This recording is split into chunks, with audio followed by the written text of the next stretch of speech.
للہ الذی لا مانع لحکمہ ولا ناقض لقضائہ والصلاة والسلام علی سید انبیائہ وسند اولیائہ وعلی احبابہ المعارضین لأعدائہ اما بعد فاعوذ باللہ من الشیطان الرجیم بسم اللہ الرحمن الرحیم اللہ یتوفی الانفس حین موتها والتی لم تمت فی منامها فیمسک التی قضا علیہا الموت ویرسل الاخری الی اجل مسمی ان فی ذلک لآیات لقوم یتذکرون صدق اللہ العظیم وبلغنا رسولہ النبی الکریم الامین ان اللہ وملائکتہ یصلون علی النبی یا ایہا الذین آمنوا صلوا علیہ وسلموا تسلیما الصلاۃ والسلام علیک یا سیدی یا رسول اللہ وعلی آلک واصحابک یا سیدی یا حبیب اللہ الصلاۃ والسلام علیک یا سیدی یا نبی اللہ وعلی آلک واصحابک یا سیدی یا نور من نور اللہ یا صاحب الجمال و یا سید البشر من وجہک المنیر لقد نور القمر لا يمكن الثناء كما كان حقه بعد از خدا بزرگ توئی قصہ مختصر بندہ پروردگارم امت احمد نبی دوست دار جار یارم تابع اولاد علی مذہب حنفیہ دارم ملت حضرت خلیل حاق پائے غوث اعظم زیر سایہ ہر ولی ربنا تقبل منا انک انت السمیع العلیم وتب علینا انک انت التواب الرحیم۔ اللہ جل شانہ کی حمد و ثنا اور اس کے پیارے محبوب دانائے غیوب جناب حضرت محمد مصطفیٰ علیہ تحیت و ثنا کی بارگاہ اقدس میں ہدیہ صلاۃ والسلام عرض کرنے کے بعد آپ حضرات کے سامنے قرآن مجید فرقان حمید میں سے ایک آیہ مبارکہ تلاوت کرنے کا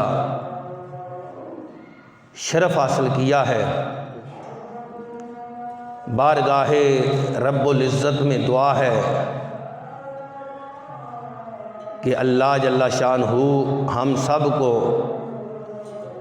قرآن پڑھنے سمجھنے اور سمجھ کر اس پر عمل کرنے کی توفیق عطا فرمائے۔ اللہ فرماتا ہے اللہ یتوفی الانفس حین موتها، اللہ فوت کرتا ہے نفس کو، یعنی جان کو، بندے کو، جب اس کی موت کا وقت آ جاتا ہے۔ والتی لم تمت فی منامہا، اور جو نہیں مرتا وہ اپنی نیند میں ہوتا ہے۔ وَيُمْسِكُ الَّتِي قَضَىٰ عَلَيْهَا الْمَوْتِ، پس اللہ روک لیتا ہے اس نفس کو، اس سانس کو، اس جان کو جس پر موت کا فیصلہ ہو چکا ہوتا ہے۔ وَيُرْسِلُ الْأُخْرَىٰ إِلَىٰ أَجَلٍ مُّسَمًّى، اور دوسری جو نیند میں ہوتی ہے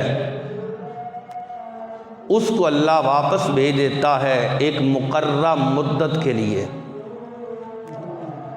إِنَّ فِي ذَلِكَ لَآيَاتٍ لِقَوْمٍ يَتَفَكَّرُونَ، بے شک اس میں نشانیاں ہیں فکر کرنے والوں کے لیے۔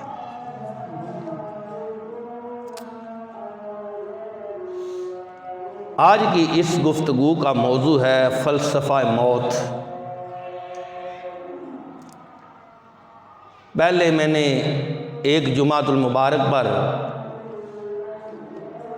یہ عرض کیا تھا کہ بندہ جو بیمار ہو جاتا ہے اس کی بڑی عظمت اور شان ہے، وہ بیماری اس کے لیے اس کے گناہوں کا کفارہ بنتی ہے۔ ایک ہے بندہ بیمار اور ایک ہے بندہ جو اس بیمار کی بیمار پرسی کے لیے گیا ہے، یعنی مومن بندے کی بیمار پرسی کے لیے گیا ہے۔ تو میرے آقا علیہ الصلوۃ والسلام ارشاد فرماتے ہیں عائد المرید فی خرفۃ الجنہ، فرمایا لوگو جب تم کسی مسلمان مریض کو پوچھنے کے لیے جاتے ہو تو تم یہ نہ سمجھنا کہ ہم خالی دامن لوٹ آئیں گے، ہمیں ملے گا کچھ نہیں۔ فرمایا کہ جب تک تم اس مریض کے پاس رہو گے، تو میرے آقا نے فرمایا فی خرفۃ الجنہ، فرمایا اتنی دیر ایسے ہے جیسے تم جنت کے اندر باغات میں سیر کر رہے ہو، یعنی بظاہر وہ بندہ ابھی اس مریض کے پاس بیٹھا ہے جس کو وہ پوچھنے کے لیے گیا، لیکن میرے مصطفیٰ فرماتے ہیں وہ خالی دامن نہیں، اس کا وہاں بیٹھنا اللہ کو اتنا پسند ہے، فرمایا وہ ایسے ہی ہے جیسے جنت کے باغ میں بیٹھ گیا ہے۔ حتی یرجع، میرے مصطفیٰ کریم صلی اللہ علیہ وسلم آپ نے فرمایا یہاں تک کہ وہ بندہ واپس آ جاتا ہے تو پھر وہ جنت سے کے باغ سے واپس آ جاتا ہے۔ میرے آقا علیہ الصلوۃ والسلام نے فرمایا عود المریدہ، فرمایا مسلمانوں جب کوئی مسلمان بیمار ہو جائے تو اس سے پوچھنے کے لیے جایا کرو، اس کو پوچھو جا کر، اس کی عیادت کرو۔ میرے آقا علیہ الصلوۃ والسلام نے فرمایا جب کوئی بندہ فوت ہو جائے مسلمان، ایمان والا، عقیدہ درست والا، فرمایا وَاتَّبِعُوا الْجَنَائِزَ، فرمایا پھر تم وہاں اس کا جنازہ پڑھنے بھی جاؤ، فرمایا اس لیے فَإِنَّهُنَّ تَذْكُرْنَ الْآخِرَةَ، فرمایا یہ تم جب کسی کو پوچھنے جاؤ گے تمہیں اپنی آخرت یاد آ جائے گی کہ کل وہ بندہ کیسے تھا، اس کے اعضاء کتنے قوی تھے، وہ کتنا مضبوط انسان تھا، لیکن جب بیماری آئی تو وہ مضبوط انسان جو کئی من وزن اٹھا سکتا تھا، آج اس کی حالت ایسے ہو گئی ہے کہ خود اس سے اپنا آپ نہیں اٹھایا جا رہا۔ فرمایا تم پھر جب اس کی حالت دیکھو گے تمہیں بھی آخرت یاد آ جائے گی کہ ہو سکتا ہے آج اس کے ساتھ ہے کل میرے ساتھ ہو جائے۔ فرمایا جنازے کے ساتھ جایا کرو، اس لیے کہ تمہیں یہ آخرت یاد دلائے کہ آج اس کا جنازہ پڑھنے کے لیے میں جا رہا ہوں، کل ہو سکتا ہے میرا بھی جنازہ پڑھا جائے۔ موت ایسی ہے کہ اس کے اندر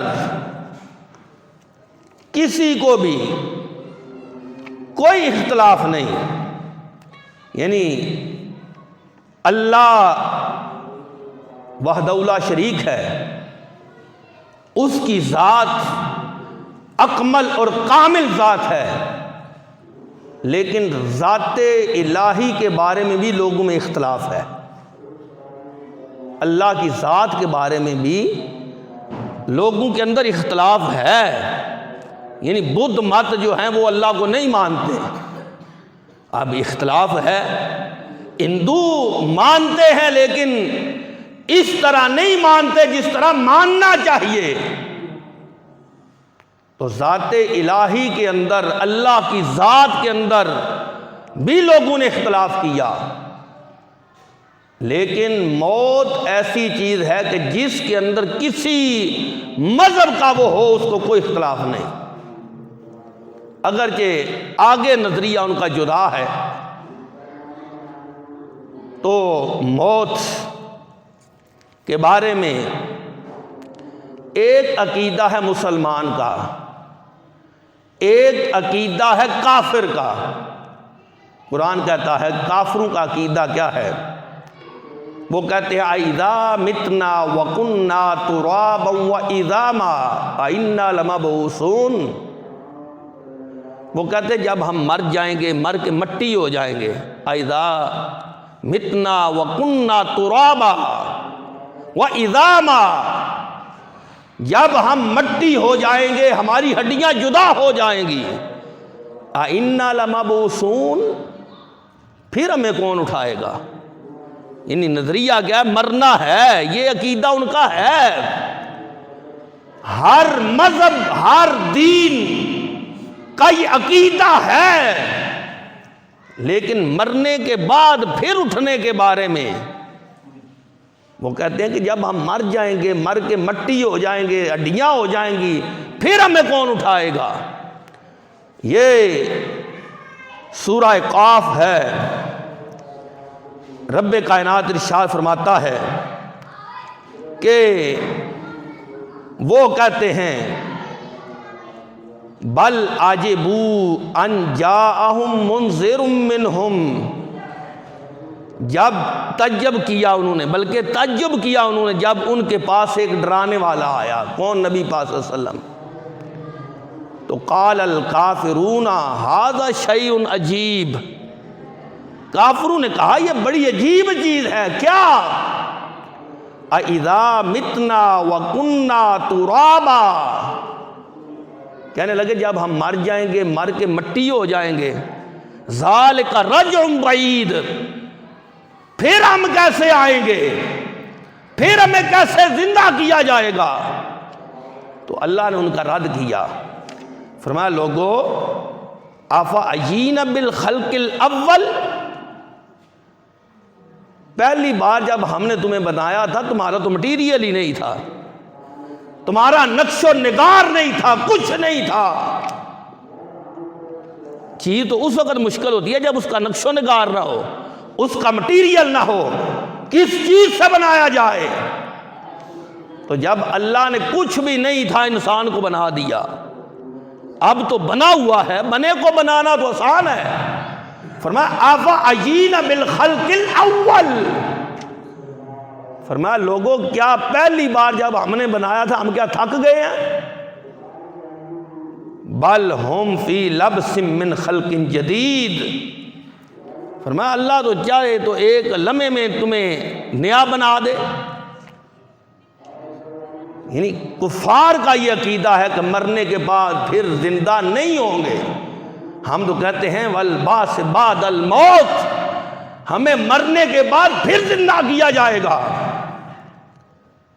اور قرآن اس کی دلیل دیتا ہے، پہلا پارہ ہے، رب کائنات ارشاد فرماتا ہے، فرمایا کیف تکفرون باللہ، فرمایا تم اللہ کا انکار کیسے کر سکتے ہو؟ اللہ کی وحدانیت، اللہ کے اللہ ہونے کی دلیل کیا ہے؟ اللہ کہتا ہے میں اللہ ہوں۔ کیف تکفرون باللہ، تم اللہ کا انکار کیسے کر سکتے ہو؟ فرمایا وَكُنْتُمْ أَمْوَاتًا فَأَحْيَاكُمْ، فرمایا حالانکہ تم مردہ تھے اللہ نے تمہیں زندہ کر دیا۔ تم مردہ تھے اللہ نے زندہ کر دیا، حالانکہ روحیں تو ساری پیدا ہو چکی، قیامت تک آخری انسان تک اللہ نے ہر روح کو پیدا کر دیا ہے۔ تو یہ امواتن کب تھا؟ مفسرین نے کہا کہ روحیں اگرچہ ساری اللہ نے پیدا کر دی ہیں، سب سے اللہ نے وعدہ لیا تھا، کہا تھا الستُ بربکم، کیا میں تمہارا رب نہیں ہوں؟ ہم سب نے کہا تھا، قیامت تک ہر بندے نے یہ وعدہ کیا تھا۔ قالوا بلا، انہوں نے کہا کیوں نہیں، اے اللہ تو ہمارا رب ہے۔ تو جب وعدہ ہو چکا، سارے موجود تھے، تو یہ اللہ جو فرماتا ہے کیف تکفرون باللہ وکنتم امواتا، فرمایا تم اللہ کا انکار کیسے کر سکتے ہو حالانکہ تم مردہ تھے۔ فَأَحْيَاكُمْ، مفسرین نے کہا کہ روح اور جسم کا تعلق جب آپس میں ہو جائے تو اس کو زندگی کہتے ہیں۔ جب روح اور جسم کا تعلق ہو جائے وہ زندگی ہے، اور جب روح اور جسم کا تعلق نہ ہو وہ زندگی نہیں، وہ موت ہے۔ وَكُنْتُمْ أَمْوَاتًا، اللہ فرماتا ہے فَأَحْيَاكُمْ، پھر ہم نے تمہیں زندہ کیا۔ اب زندگی کب ملی؟ جب ماں کے پیٹ میں آئے تو 4 ماہ جب 10 دن گزر گئے، 4 ماہ 10 دن، تو اس وقت اللہ نے فرشتے کو کہا جاؤ اس کے جسم میں روح پھونک کے آ جاؤ۔ روح پہلے تھی، جسم بھی تھا، اگرچہ وہ ترتیب کے ساتھ بنا، لیکن اس وقت تک جب تک زندگی نہ کہی گئی، جب تک روح اور جسم کا تعلق آپس میں نہ ہوا۔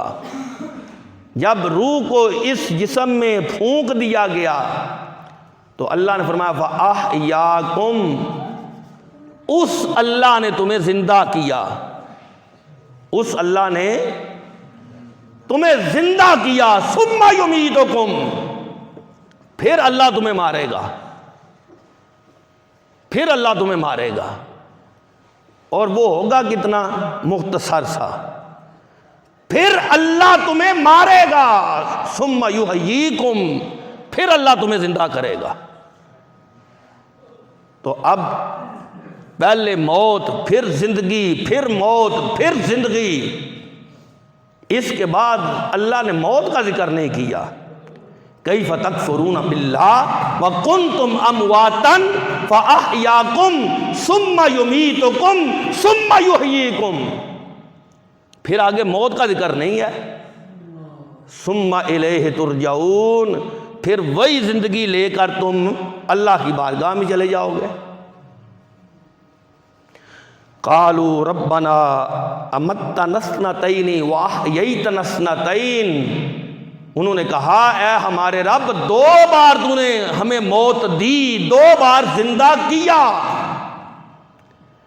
اب ماں کے پیٹ سے آنے سے پہلے وہ موت کا علاقہ تھا، جب ماں کے پیٹ میں آ گئے زندگی مل گئی، پھر کوئی ماں کے پیٹ میں فوت ہو گیا، کوئی دنیا میں 10 سال 20 سال 60 سال 100 سال 1000 سال رہنے کے بعد دنیا سے چلا گیا، یہ دوسری موت ہے۔ اور اس کے بعد اللہ فرماتا ہے پھر زندگی ہے۔ یہ میرے پاس علامہ قرطبی رحمۃ اللہ تعالی ان کی کتاب ہے التذکرہ، آپ فرماتے ہیں الموت لیس بعزم موت، بے عزم موت، فرمایا ختم ہو جانے کا موت نام موت نہیں، ختم ہو جانے کا نام موت نہیں، انما هو انتقال من حال الى حال، فرمایا ایک جگہ سے دوسری جگہ منتقل ہو جانے کا نام موت ہے۔ ملا علی قاری رحمت اللہ تعالی فرمانے لگے، فرمایا موت کیا ہے؟ فرمایا الموت ولادت الثانیہ، فرمایا دوسری بار جب بندہ پیدا ہوتا ہے اس کو موت کہتے ہیں۔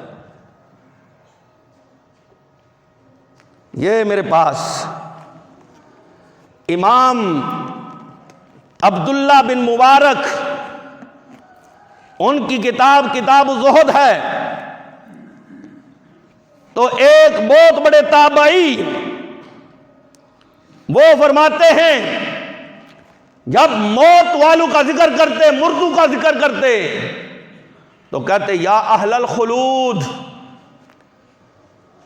اے ہمیشہ رہنے والوں، کون؟ قبرستان والے، مردے، فرمایا یا اہل الخلود یا اہل البقاء، فرمایا اے ہمیشہ رہنے والو، اے باقی رہنے والو۔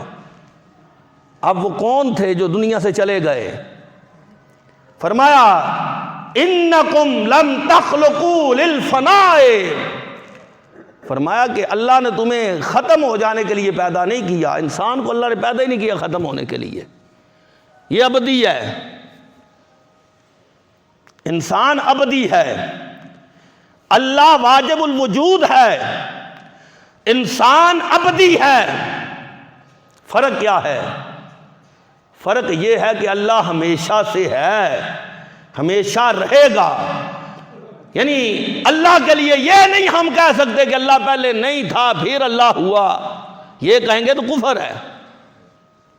اللہ واجب الوجود ہے، ہمیشہ سے ہے، ہمیشہ رہے گا، لیکن انسان یہ حادث ہے، یعنی پہلے نہیں تھا، اللہ نے اس کو پیدا کیا ہے۔ انسان پہلے نہیں تھا، اللہ نے اس کو پیدا کیا ہے، اب پیدا ہو جانے کے بعد یہ ختم نہیں ہوگا، اس کے جہان تبدیل ہوتے رہیں گے، کبھی عالم ارحام میں ہوگا، کبھی عالم ارواح میں ہوگا، کبھی عالم ارحام میں ہوگا، کبھی عالم دنیا میں آ جائے گا، کبھی عالم برزخ میں چلا جائے گا، کبھی عالم حشر میں چلا جائے گا، پھر جنت والے جنت میں چلے جائیں گے، دوزخ والے دوزخ میں چلے جائیں گے۔ اور پھر میرے مصطفیٰ نے فرمایا کہ دوزخ اور جنت کے درمیان لا کر موت کو بھی ذبح کر دیا جائے گا، ایک مینڈے کی صورت میں، ایک مینڈے کی صورت میں موت کو بھی لا کر جنت اور دوزخ کے درمیان ذبح کر دیا جائے گا، اور کہا جائے گا جنت والو خوش ہو جاؤ، اب موت نہیں، مرنا نہیں، اے دوزخ والو تم بھی سن لو، تم نے بھی نہیں مرنا۔ اس لیے حضرت بلال بن سعد کہنے لگے یا اہل الخلود، اے ہمیشہ رہنے والو، تمہارے جہان تبدیل ہوتے رہیں گے لیکن تم ختم نہیں ہوگے، تم باقی رہنے والے ہو۔ فرمایا انکم لم تخلقوا للفناء، اللہ نے تمہیں ختم ہو جانے کے لیے پیدا ہی نہیں کیا، اللہ تو ہمیشہ رکھنا چاہتا ہے انسان کو۔ انکم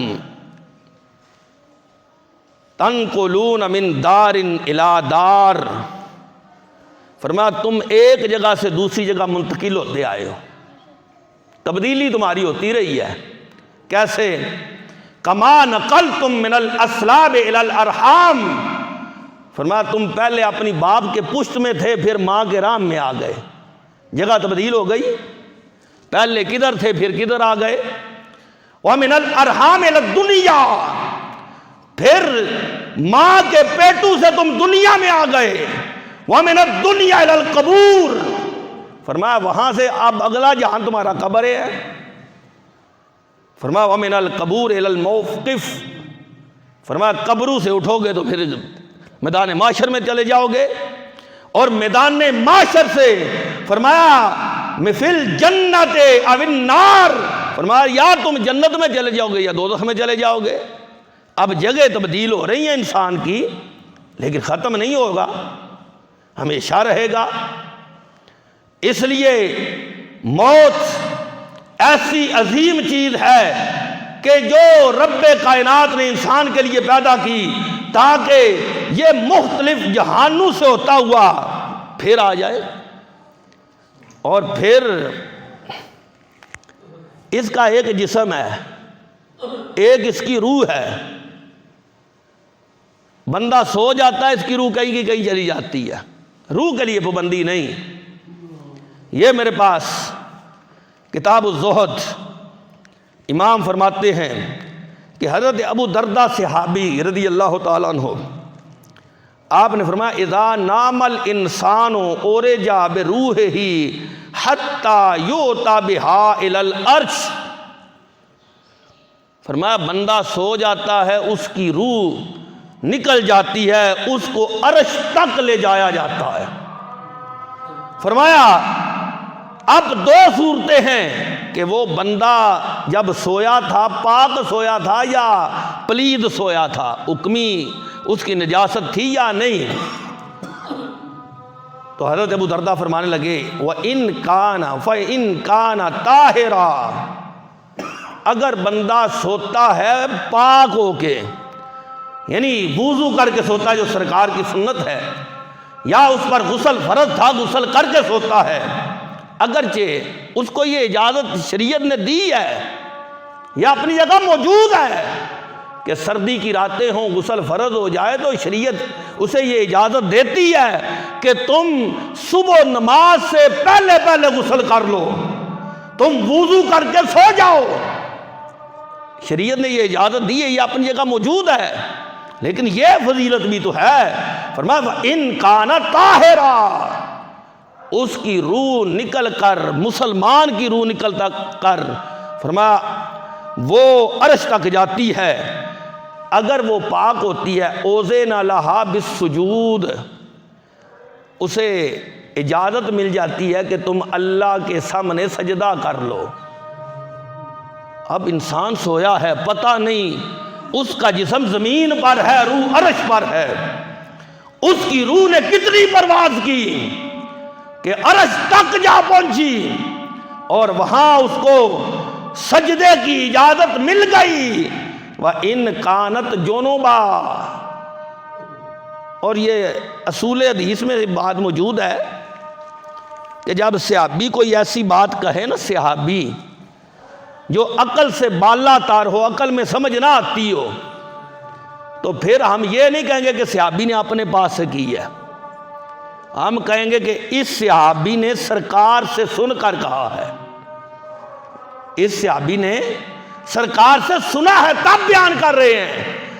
تو حضرت ابو دردہ جو یہ بیان کر رہے ہیں، یہ عقل میں بات نہیں آتی کہ انسان کی روح نکل کر وہ عرش تک پہنچ جائے پھر واپس آئے وہاں سجدہ کرے، یہ عقل میں نہیں آتی۔ تو پھر ماننا پڑے گا کہ یہ جو صحابی رسول حضرت ابو دردہ بیان کر رہے ہیں، یہ کوئی عام بات نہیں، بلکہ یہ سرکار کی بتائی ہوئی بات ہے۔ سرکار نے فرمایا کہ اگر وہ پاک ہوتا ہے تو عرش کے سامنے اس کی روح کو سجدہ کرنے کی اجازت مل جاتی ہے۔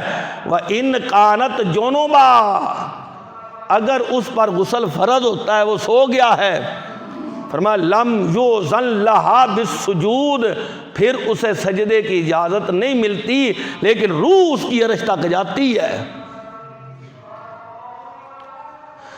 اللہ اکبر، موت مومن کے لیے تحفہ ہے، اس لیے کہ موت آئے گی تو پھر سرکار کا دیدار بھی ہو جائے گا، موت آئے گی تو یہ سبب بنے گا قیامت کے دن اللہ کی بارگاہ میں دیدار خداوندی کا۔ یہ موت مومن کے لیے، اس لیے میرے آقا نے فرمایا الموت تحفۃ المومن، فرمایا مرنا مومن کے لیے تحفہ ہے۔ لیکن موت کی خواہش ایک ہے دنیاوی اعتبار سے اور ایک ہے دینی اعتبار سے۔ تو دینی اعتبار سے مرنے کی خواہش کرنا، اس کے بڑے فوائد ہیں کہ بندہ یہ شوق رکھے کہ میری اللہ سے ملاقات ہو جائے۔ میرے آقا علیہ الصلوۃ والسلام نے فرمایا نا کہ جو اللہ کی ملاقات کو پسند کرتا ہے اللہ اس کی ملاقات کو پسند کرتا ہے۔ ام المومنین حضرت سیدہ کائنات حضرت عائشہ صدیقہ عرض کرتی ہیں یا رسول اللہ ہم میں سے تو کوئی بندہ مرنا پسند ہی نہیں کرتا۔ تو میرے آقا نے فرمایا نہیں، ایسی بات نہیں، جب وہ اس کی موت کا وقت آ جاتا ہے جنت کے باغات اس کے سامنے ہوتے ہیں اور پھر وہ مرنا چاہتا ہے کہ کاش مجھے موت آ جائے میں ان میں جلدی چلا جاؤں۔ اور یہ دوسری حدیث ہے، میرے آقا علیہ الصلوۃ والسلام نے فرمایا ان شئتم انباتکم ما اول ما یقول اللہ عز وجل للمؤمنین یوم القیامہ۔ لوگ کہتے ہیں سرکار کو علم نہیں، تو سرکار تو وہ بھی بات بیان کر رہے ہیں جو سب سے پہلے کلام اللہ اور بندے کا ہوگا۔ اللہ جو اپنے بندے سے بات کہے گا، فرمایا ان شئتم انباتکم، فرمایا صحابہ اگر تم چاہو تو میں تمہیں خبر دے دوں کس بات کی، ما اولو ما یقول اللہ للمؤمنین یوم القیامہ، کہ وہ پہلی بات جو اللہ ایمان والوں سے قیامت کے دن کرے گا اس کی خبر نہ دے دوں۔ اب بتائیے کہ سرکار نے پہلا کھانا بھی بتا دیا، پہلی بات بھی بتا دی، ابھی کوئی کہے کہ سرکار کو علم نہیں۔ سرکار سے پوچھا گیا نا یا رسول اللہ پہلا کھانا جنت میں کون سا ملے گا؟ سرکار نے فرمایا مچھلی کا کلیجہ ملے گا۔ تو یہاں سرکار فرما رہے جو پہلی بات اللہ بندوں سے کرے گا قیامت کے دن، تو صحابہ نے عرض کی یا رسول اللہ ضرور بتائیے وہ کون سی بات ہے؟ تو میرے آقا علیہ الصلوۃ والسلام نے فرمایا ان اللہ یقول للمؤمنین هل احببتم لقائی، فرمایا اے میرے بندو مجھے بتاؤ کیا تم مجھ سے ملنا چاہتے تھے؟ اللہ پوچھے گا اے بندو مجھے بتاؤ کیا تمہیں یہ پسند تھا کہ میرے ساتھ تمہاری ملاقات ہو جائے؟ حالانکہ اللہ تو خود بھی جانتا ہے۔ ملا علی قاری نے فرمایا لعل حکمت الاستفہام ما علم ہی تعالی بے بواطنہم، فرمایا لوگو اللہ تو وہ ہے جو بندے کے دل کے اندر چھپی بات کو بھی جانتا ہے۔ تو اللہ تو جانتا تھا نا یہ چاہتے تھے ملاقات یا نہیں چاہتے تھے، اللہ کو تو پتا تھا نا، پھر اللہ نے کیوں پوچھا؟ ملا علی قاری فرمانے لگے اس لیے تاکہ سننے والوں کو پتا چل جائے کہ یہ بندے اللہ سے کتنا پیار کرتے ہیں، کافروں کو پتا چل جائے، فرشتوں کو پتا چل جائے کہ یہ بندے اللہ سے کتنی ملاقات چاہتے ہیں۔ فرماتے ہیں او اول مراد زیادت الانبساط والتلذذ بہم لسماع کلام الرب، کہتے ہیں جب اللہ پہلے یہ گفتگو کرے گا تو بندے کو بڑی لذت آئے گی کیونکہ وہ رب کا کلام سنے گا۔ رب کا کلام سننا اس کے اندر بھی تو لذت ہے۔ فرمایا اللہ کا کلام سن کر بندے کو جو لذت آئے گی اس سبب سے اللہ بندے سے پہلے کلام کرے گا، یعنی پہلے بندہ کلام نہیں کرے گا، پہلے اللہ کلام کرے گا اور کہے گا اے میرے بندو ہل احببتم لقائی، کیا تم مجھ سے ملنا پسند کرتے تھے؟ تمہیں شوق تھا کہ رب سے ملاقات کرے؟ فَيَقُولُونَ یا ربنا، نعم یا ربنا، وہ بندے عرض کریں گے یا اللہ ہم تو یہ چاہتے تھے ہم اپنے مالک کا دیدار کریں، اللہ ہم تیری ملاقات کو پسند کرتے تھے۔ فَيَقُولُ، اللہ پوچھے گا کیوں ملاقات کو پسند کرتے تھے؟ کیا مقصد تھا ملاقات کا؟ کیوں تم چاہتے تھے مجھ سے ملنا؟ یقولون رجونا عفوک ومغفرتک، بندے کہے گے یا اللہ ہم اس لیے ملنا چاہتے تھے، ہم گناہگار تو بڑے تھے، گناہ تو ہم سے ہوتے رہے، ہم چاہتے تھے اپنے رب سے ملاقات کریں، اللہ ہمیں معاف فرما دے، اس لیے ہم ملنا چاہتے تھے، ہم تو تیری بخشش چاہتے تھے، ہم گناہگار بڑے ہیں، تیرے در پہ جب آئیں گے یا اللہ تو ہمیں معاف کر دے گا۔ تو اللہ فرمائے گا اے میرے بندو قد وجبت لکم مغفرتی، فرمایا میرے بندو میں نے اپنے اوپر لازم کر لیا ہے کہ میں تمہیں بخش دوں گا۔ صرف وجہ کیا ہے؟ ملاقات خدا، اللہ کا دیدار، اللہ سے ملاقات کی محبت۔ اگر اس سبب سے کوئی مرنا چاہے تو یہ مرنا تو اس کے لیے بڑا کمال ہے، لیکن اگر کوئی اور وجہ ہو تو پھر نہیں۔ حضرت سعد بن عبداللہ تستری فرماتے ہیں، کتاب ہے التذکرہ، امام قرطبی رحمۃ اللہ تعالی بہت بڑے محدث ہیں، آپ فرماتے ہیں لا یتمنی احدکم الموت الا ثلاثا، فرمایا بندوں میں سے کوئی بندہ بھی ایسا نہیں جو مرنا چاہے، بندوں میں سے کوئی بھی ایسا نہیں جو مرنے کی تمنا کرے، ہاں 3 بندے ایسے ہیں جو مرنا چاہتے ہیں۔ فرمایا رجل جاہل بما بعد الموت، فرمایا ایک وہ بندہ کہ جو جاہل ہے، اسے پتہ نہیں کہ مرنے کے بعد ہوگا کیا۔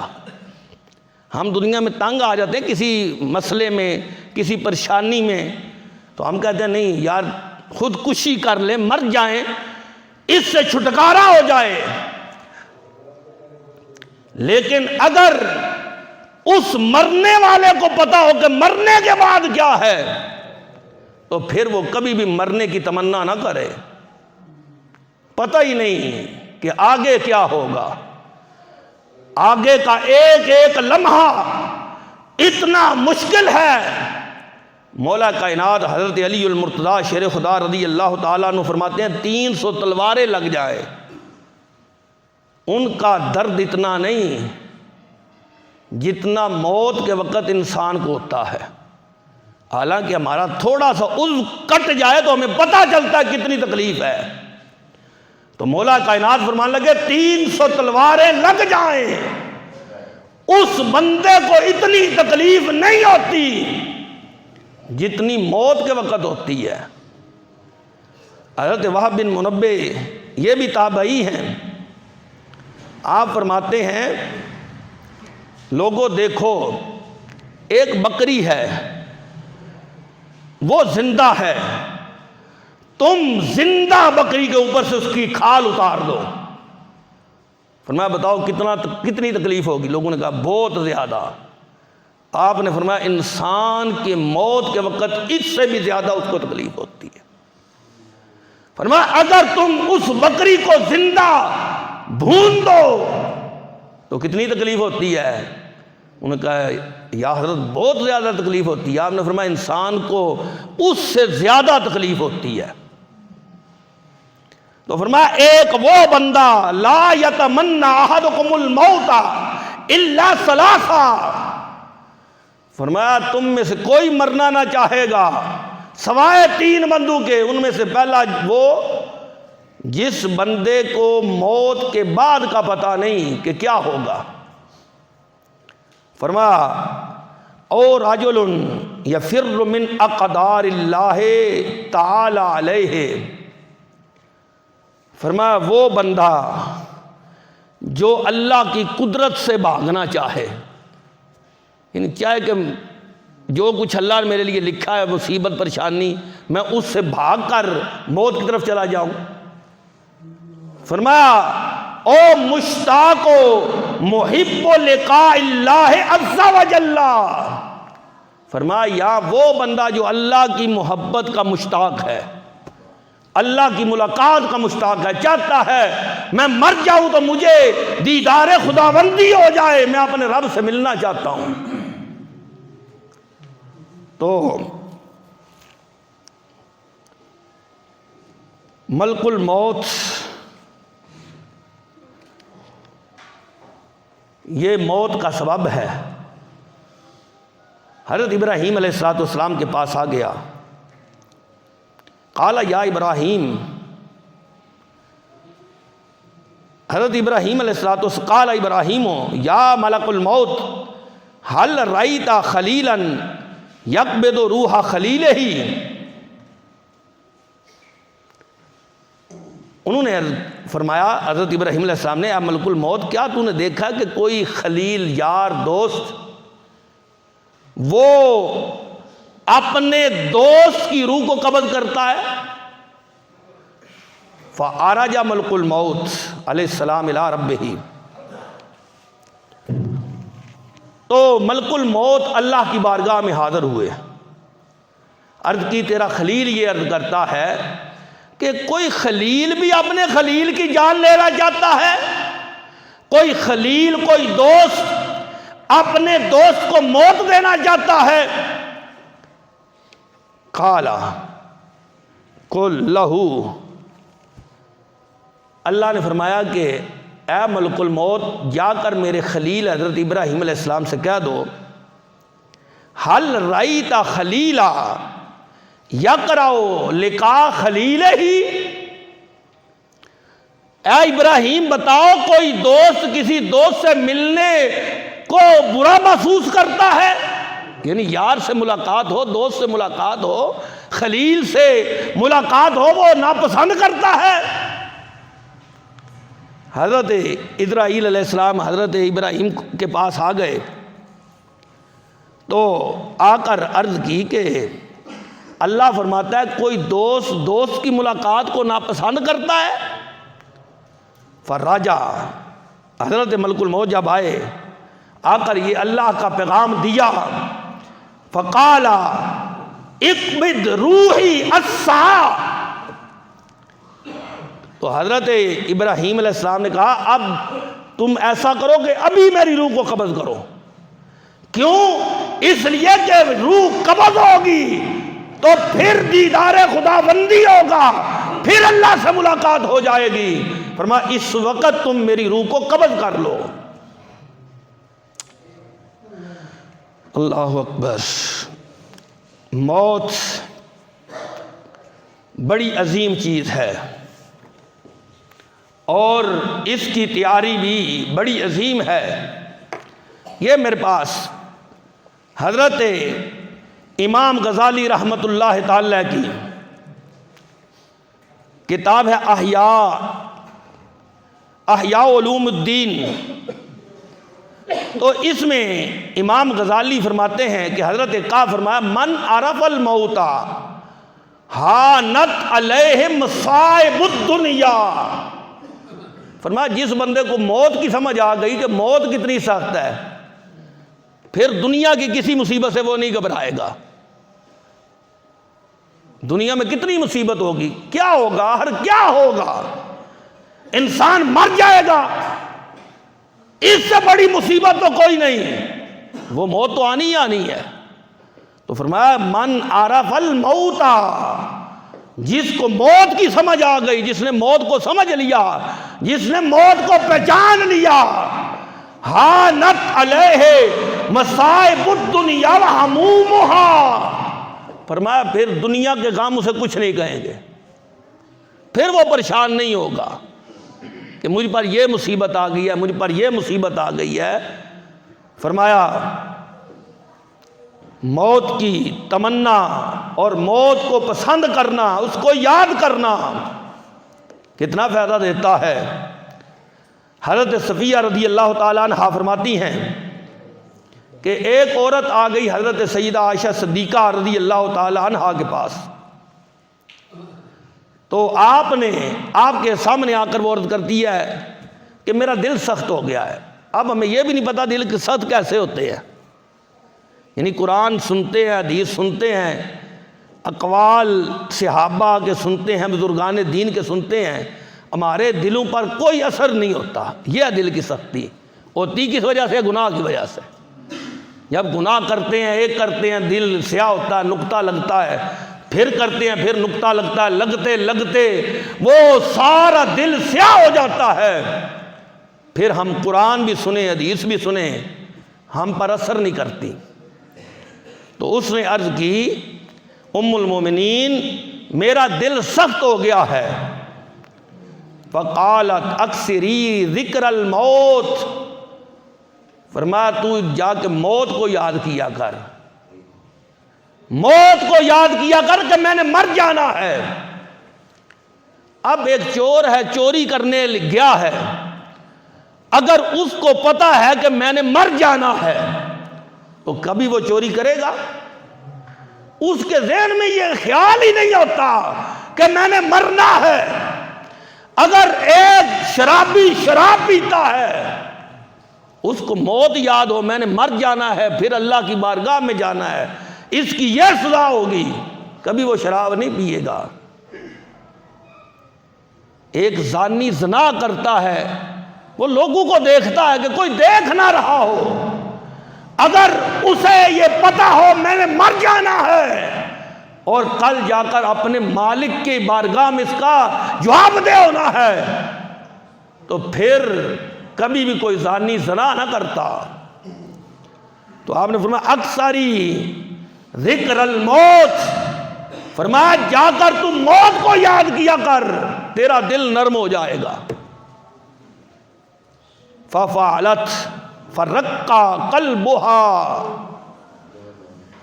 اس نے جا کر موت کو یاد کرنا شروع کر دیا، موت کو اس نے یاد رکھا، میں نے مر جانا ہے۔ یہ نہیں کہ وہ موت موت کہتی رہی، ہم زبان سے بعض دفعہ کہتے ہیں نا استغفر اللہ استغفر اللہ استغفر اللہ۔ حضرت مولا کائنات نے تذکرہ کے اندر امام قرطبی نے لکھا، حضرت مولا کائنات کے سامنے ایک بندے نے استغفر اللہ استغفر اللہ استغفر اللہ کہنا شروع کر دیا، تو آپ نے فرمایا تیری اس استغفار پر بھی استغفار ہے، تو جو صرف زبان سے استغفر اللہ کہہ رہا ہے، اس کلمے پر بھی تجھے چاہیے کہ اللہ کی بارگاہ میں توبہ کرے۔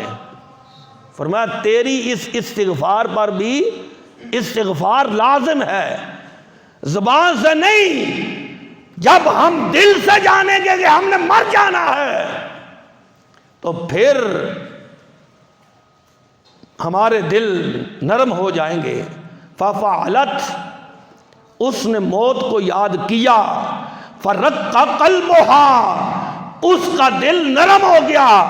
فجاءت تشکر عائشہ رضی اللہ تعالیٰ عنہا، پھر وہ آئی اور آ کر حضرت سیدہ عائشہ صدیقہ کا شکریہ ادا کیا کہ میری یہ بیماری تھی ٹھیک ہو گئی ہے۔ امام غزالی فرماتے ہیں کان عیسیٰ علیہ السلام اذا ذکر الموت اذا ذکر الموت عندہ یقطر جلدہ دما، کہتے ہیں حضرت عیسیٰ علیہ السلام کے سامنے جب موت کا ذکر کیا جاتا تو ان کے جسم کے حصوں سے خون نکلنا شروع ہو جاتا، کیونکہ ہم جاہل ہیں، ہمیں نہیں پتا کہ کتنی سختی ہے آگے۔ حضرت سیدنا ربیع بن حصین فرماتے ہیں، امام غزالی فرماتے ہیں قد حفر قبر فی دارہ، یہ اللہ کے ولی تھے، انہوں نے اپنے گھر میں قبر کھود رکھی تھی۔ کان ینام فیہ کل یوم مرۃ، دن کو ایک بار اس قبر میں لیٹ جاتے، حالانکہ ولی کامل ہیں لیکن اس قبر میں لیٹتے یستدیم بذالک ذکر الموت، اور لیٹ کے کرتے کیا، لوگوں کو نہیں دکھاتے تھے، اپنے مرنے کو یاد کرتے کہ میں نے ایک دن اس قبر میں آنا ہے۔ وَقَانَ يَقُولُ لَوْ فَارَقَ ذِكْرَ الْمَوْتِ قَلْبِي سَاعَةً وَاحِدَةً، کہتے کہ میں دن میں اگر موت کو یاد نہ کروں تو کہتے ہیں لَفَسَدَ، میرا دل خراب ہو جائے، اس پر میل آ جائے، اس پر گناہ چڑھ جائیں۔ اس لیے یہ موت کی تمنا کرنا اور موت اس لیے اس کی خواہش کرنا کہ ہم نے اللہ سے ملاقات کرنی ہے، اللہ کے حبیب سے ملاقات کرنی ہے، تو پھر موت کی تمنا بھی کمال ہے۔ اور اگر دنیاوی غم کی وجہ سے ہو تو پھر درست نہیں۔ یہی بات حضرت امام غزالی رحمۃ اللہ تعالی نے ذکر کی۔ انشاءاللہ مزید آگے یہ موضوع چلے گا کیونکہ ٹائم ہو چکا ہے۔ بارگاہ خداوندی میں دعا ہے کہ اللہ تبارک و تعالی ہم سب کو عمل کی توفیق عطا فرمائے۔ یا اللہ اور یا رسول اللہ میں کیا فرق ہے؟ یا اللہ اللہ کو کہتے ہیں، یا رسول اللہ کو کہتے ہیں۔ لفظ یا بولنا اس میں بھی کوئی مذائقہ نہیں رسول اللہ کے ساتھ۔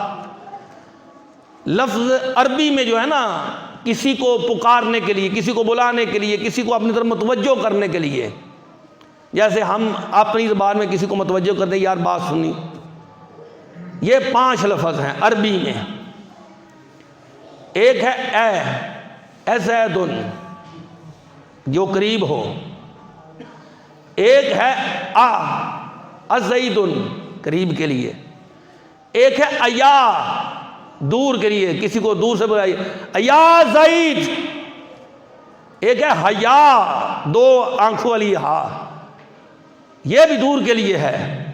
لیکن لفظ یا جو ہے یہ کسی کو قریب سے بھی بلانا ہو تو پھر بھی یہ استعمال ہوتا ہے، اور کسی کو دور سے بھی بلانا ہو پھر بھی یہ استعمال ہوتا ہے، یعنی سرکار صلی اللہ علیہ وسلم کے لیے۔ اور سرکار صلی اللہ علیہ وسلم کی اس دنیا سے رخصتی کے بعد بھی صحابہ نے نبی پاک صلی اللہ علیہ وسلم کو یا کے ساتھ پکارا ہے، اور اس پر بہت سارے دلائل ہیں، انشاءاللہ ایک جمعہ پورا اس پہ بیان کر دیں گے۔ لیکن ایک دلیل میں آپ کو دیتا ہوں، امام بخاری رحمۃ اللہ تعالیٰ کی کتاب ہے الادب المفرد، میرے پاس موجود ہے۔ اس میں حضرت عبداللہ بن عباس رضی اللہ تعالیٰ عنہ کا پاؤں سن ہو گیا، تو فرماتے پاؤں میرا کام نہیں کر رہا تھا۔ تو ایک روایت کے اندر عبداللہ بن عباس اور ایک عبداللہ بن عمر، لیکن ان دونوں میں سے جس کا بھی کہتے ہیں کہ میرا پاؤں سن ہو گیا، کام نہیں کر رہا تھا، مجھے کسی نے کہا کہ جو سب سے محبوب ذات ہے اس کو پکارو، تو کہتے ہیں میں نے پھر یہ سرکار کے روضہ اقدس کے پاس بھی نہیں، دور سے کہا یا محمد صلی اللہ علیہ وسلم، اور ایک کتاب جو پرانا نسخہ اس میں ہے یا محمد ہو، اے اللہ کے نبی میری مدد کیجئے، تو فرماتے ہیں اس طرح پاؤں کھل گیا جیسے رسی کے ساتھ باندھا تھا اس کو کھول دیا گیا ہے۔ اس لیے اس میں اگر یا کے اعتبار سے کوئی فرق جاتا ہے تو وہ درست نہیں، کہ اللہ کے لیے بھی یا استعمال ہوتا ہے، اور رسول اللہ صلی اللہ علیہ وسلم کے لیے صحابہ نے بھی استعمال کیا ہے، اور بعد میں ائمہ نے بھی استعمال کیا ہے، ورنہ اللہ اللہ ہے، رسول اللہ ہے، اس میں یہ فرق ہے۔ وآخر دعوانا الحمدللہ رب العالمین۔